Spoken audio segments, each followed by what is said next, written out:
قوي تجاه هذه القارة. سؤال: هل يندرج كل هذا في إطار عودة المغرب إلى الاتحاد الإفريقي؟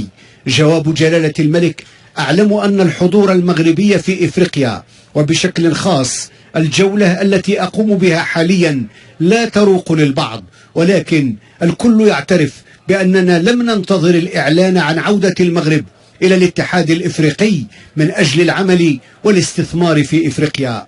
جميع الدول، سواء تعلق الأمر بالأصدقاء القدامى أو الأصدقاء الجدد، لا سيما في شرق إفريقيا، أجمعوا على دعم إعادة اندماج المغرب في الاتحاد الإفريقي.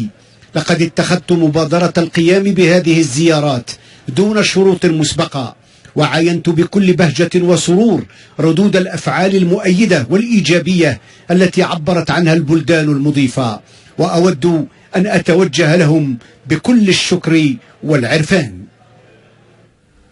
احتضنت العاصمة إن أعجبك الفيديو لا تنسى الإعجاب والاشتراك في القناة.